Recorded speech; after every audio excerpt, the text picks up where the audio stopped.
নমস্কাৰ মই ডক্টৰ পংকজ গোস্বামী এজন চকুৰ ৰোগ বিশেষজ্ঞ আজি গ্লুকোমা ৰোগ সম্পৰ্কে কিছু কথা ক'বলৈ ওলাইছো প্ৰতি বছৰৰ দৰে এই বছৰো আমি 9 মাৰ্চৰ পৰা 16 মাৰ্চলৈকে গ্লুকোমা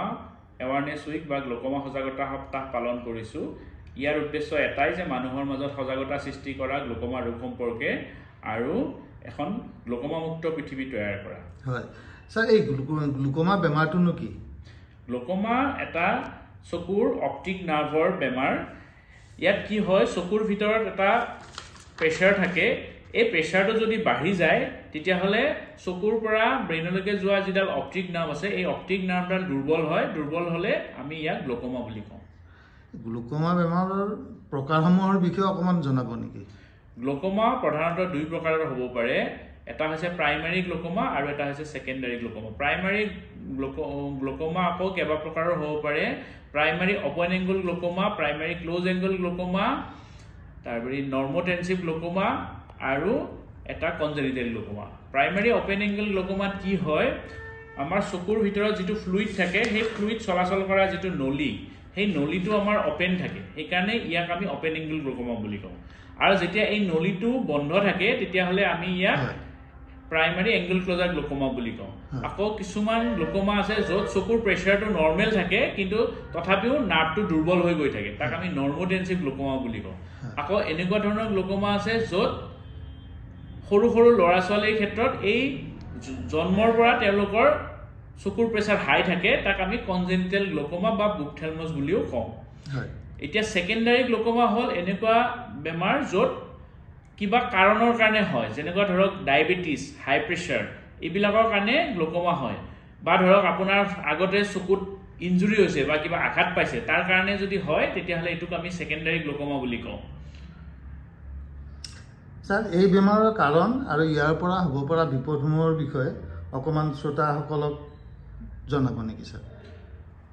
গ্লুকোমা সাধাৰণতে প্ৰথম অৱস্থাত গ্লুকোমা ৰোগৰ প্ৰাৰম্ভিক লক্ষণ একোৱে দেখা নাযায় আৰু কিছুমান ক্ষেত্ৰত কিছুমান আগতীয়া লক্ষণ দেখা যায় যেনেকুৱা ধৰক চকুজুৰি বিষাব পাৰে চকু ৰঙা পৰিব পাৰে বা ধৰক কেতিয়াবা চকুৰ সন্মুখত ৰামধেনুৰ নিচিনা ৰঙা ৰং দেখিব পাৰো আৰু কেতিয়াবা হয় চকুৰ অত্যন্ত বিষ হ'ব পাৰে হেতু সাধাৰণতে প্ৰাইমাৰী এংগল ক্লোজাৰ গ্লুকোমাৰ ক্ষেত্ৰত হয় যেতিয়া আমাৰ চকুৰ ভিতৰৰ প্ৰেছাৰটো খুব বেছি পৰিমাণে বাঢ়ি গৈ থাকে তেতিয়া চকুটো অত্যন্ত বিষাব তো তেনেকুৱা কিবা যদি লক্ষণ আমি দেখা পাওঁ তেতিয়া হলে আমি অনতিবিলম্বে চকু চিকিৎসকৰ ওচৰত আহিব লাগে আৰু নিজৰ ৰোগ নিৰ্ণয় কৰিব লাগে হয় স্যাৰ এই বেমাৰৰ কিবা প্ৰাথমিক সংকেত দেখা পোৱা যায় নেকি যদি আমি আমাৰ ঘৰত কোনোবা মা বা দেউতাৰ গ্লুকোমা বেমাৰ আছে বা ধৰক পৰিয়ালৰ আন কোনো গ্লুকোমা বেমাৰ আছে তেতিয়া হলে আমাৰ এই গ্লুকোমা ৰোগ হোৱাৰ চান্স বেছি বা ধৰক আমাৰ ডায়াবেটিস বা হাইপাৰটেনশন আছে তেতিয়া হলে আমাৰ এই ৰোগটো হোৱাৰ চান্স বেছি বা আমাৰ ধৰক অত্যন্ত স্ট্ৰেছ বেছি বা আমাৰ বয়স ধৰক 40তকৈ ওপৰ তেতিয়া হলে আমাৰ গ্লুকোমা ৰোগ হোৱাৰ চান্স বেছি গতিকে তেনেকুৱা ব্যক্তিয়ে বছৰত এবাৰ চকু দেখাব লাগে আৰু চকুৰ প্ৰেছাৰটো চাব লাগে নহলে তেওঁলোকে গ্লুকোমাত ভুগি থাকিলেও তেওঁলোকে গম নাপাব আৰু চকু চিকিৎসকৰ ওচৰত আহিলেহে তেওঁলোকে গ্লুকোমা ৰোগ সম্পৰ্কে গম পাব স্যাৰ চকুৰ প্ৰেছাৰ বুলিলে গ্লুকোমা বেমাৰ বুলি ধৰা যায় নেকি সাধাৰণতে চকুৰ প্ৰেছাৰ আৰু গ্লুকোমা যদিও একে বুলি মানুহে ধৰে এটা অকুলাৰ হাইপাৰটেনশন বুলি আছে য'ত চকুৰ প্ৰেছাৰটো বাঢ়ে কিন্তু তেওঁলোকৰ গ্লুকোমা নহয় হেতু সাময়িকভাৱে বাঢ়ে হেতু পিছত কমি যায় কিন্তু বেছিভাগ ক্ষেত্ৰতে দেখা যায় যে গ্লুকোমা আৰু চকুৰ হাই প্ৰেছাৰ একেই হয় স্যাৰ গ্লুকোমা বেমাৰৰ চিকিৎসা কিদৰে কৰা যায় আৰু ইয়াৰ কিবা বিকল্প দেখা পোৱা যায় নেকি আপোনাৰ দৃষ্টিভংগীত চকুৰ গ্লুকোমা যদি হয় তেতিয়া হলে প্ৰাৰম্ভিক অৱস্থাতে যদি আমি ধৰা পেলাব পাৰো তেতিয়া হলে আমি অকল মেডিসিনৰ দ্বাৰা ইয়াক ঠিক কৰিব পাৰো মেডিসিন মানে আমি চকুৰ ড্ৰপ থাকে গ্লুকোমা এন্টি গ্লুকোমা ড্ৰপ যদি আমি চকুত লগাও তেতিয়া হলে আমি চকুৰ প্ৰেছাৰটো কন্ট্ৰোল কৰি ৰাখিব পাৰিম আৰু কন্ট্ৰোল কৰি ৰাখিলে ইয়াক আমি ড্ৰপৰ সহায়তে ঠিক কৰিব পাৰো আৰু যদি এন্টি গ্লুকোমা ড্ৰপত আমি ঠিক নহয় তেতিয়া হলে আমি লেজাৰ কৰিব লগা হ'ব পাৰে আৰু এংগল ক্লোজাৰ গ্লুকোমাৰ ক্ষেত্ৰত আমি লেজাৰ আইৰিডোটমি কৰো আৰু যদি এডভান্স গ্লুকোমা হয় য'ত চকুৰ ড্ৰপে কাম নকৰে, প্ৰথমতে আমি এটা ড্ৰপ দিওঁ, এটা ড্ৰপত কাম নকৰিলে দুটা ড্ৰপত কাম নকৰিলে তিনিটা, আৰু যদি ড্ৰপত একেবাৰে কাম নকৰে তেতিয়াহ'লে আমি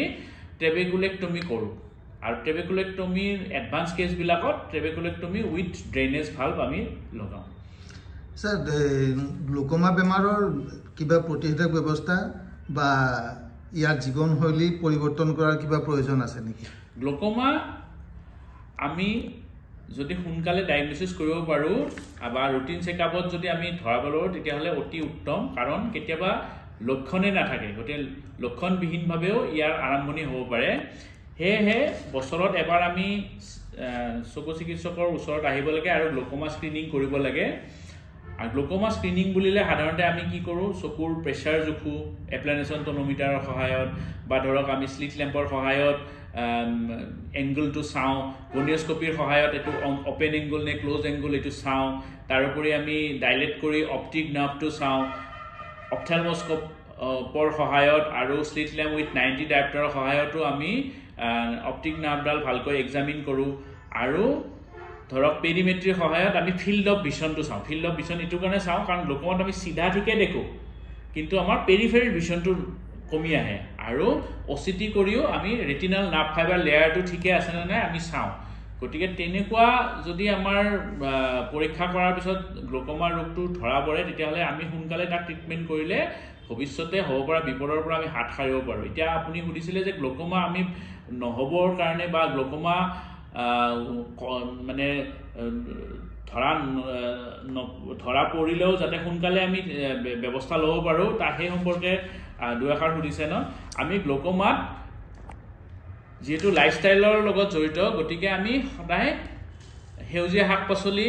খোৱাত গুৰুত্ব দিব লাগে আৰু দৈনিক আমি ফিজিকেল এক্সাৰচাইজ কৰিব লাগে। সদায় আমি খোজকঢ়া বা দৌৰা কামটো কৰিব লাগে। তাৰোপৰি আমি জাংক ফুড বা ফাষ্ট ফুড আমি পৰিহাৰ কৰিব লাগে। আৰু মাজে মাজে আমি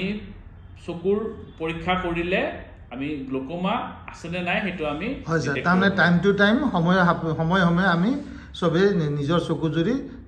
অভিজ্ঞ চিকিৎসকৰ ওচৰত গৈ পৰীক্ষা কৰাই লোৱাটো